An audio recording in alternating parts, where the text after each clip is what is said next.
Vadodara central jail ખાતે રક્ષાબંધન પર્વ મનાવાયો. લાગણીસભર દ્રશ્યો સર્જાયા. પોતાનો ભાઈ વહેલો ઘરે ફરી સ્વતંત્ર નાગરિક તરીકે જીવન નિર્વાહ કરે તેવી બહેનો દ્વારા પ્રાર્થના કરાઈ. આજે ભાઈને મળ્યા છો, કેટલા સમય બાદ ભાઈને મળ્યા છો? 5-6 મહિના. આજે 5-6 મહિના થયા એ ભાઈને આજે અમે જોયો સરખી રીતે, સારી રીતે.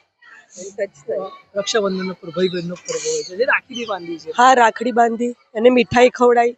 બસ એને ભગવાન કરે જલ્દીથી એને ઘરે લાવી દે. સાથે ભાઈએ તુલસીનો છોડ બી આપ્યો. હા, તુલસીનો છોડ આપ્યો. તુલસી એક લક્ષ્મી માનું સ્વરૂપ છે, એ અમને આપ્યું.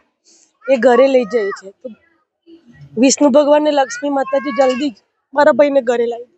શું નામ આપણું? મીતા. નામ એમિન રાઠવા છે. હું સિનિયર જેલર તરીકે વડોદરા જેલ ખાતે ફરજ બજાવું છું.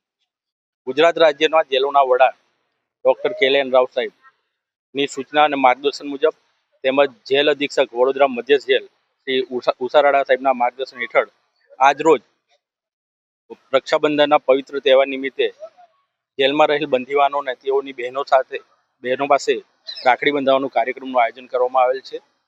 અને બહેનો દ્વારા જે અત્યારે રાખડી બાંધ્યા પછીના જે એમના અશ્રુભીના જે વ્યવહારો છે જોઈને એવું લાગે છે કે ખરેખર જેલમાં રહેલ બંદીવાનો પણ ખરેખર એક સ્વતંત્ર નાગરિકની તરીકે રહે એના માટે પ્રયત્ન જેલ તંત્રના સફળ રહેલ છે.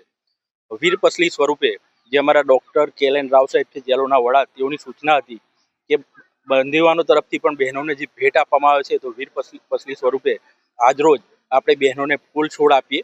તો વડોદરા મધ્ય જેલ તરફથી અમે એવું તુલસીનો છોડ આપવાનું આયોજન કરેલ છે. તમામ બંદીવાનો પોતાની બહેનોને વીરપસલી સ્વરૂપે તુલસીનો છોડ આપશે અને બહેનો પણ એ છોડને પોતાના ઘરે લઈ જઈ અને એનું વાવેતર કરશે અને જાળવણી કરશે, જેથી પર્યાવરણનો એક અનોખો સંદેશ પણ જઈ શકે. અસ્તુ.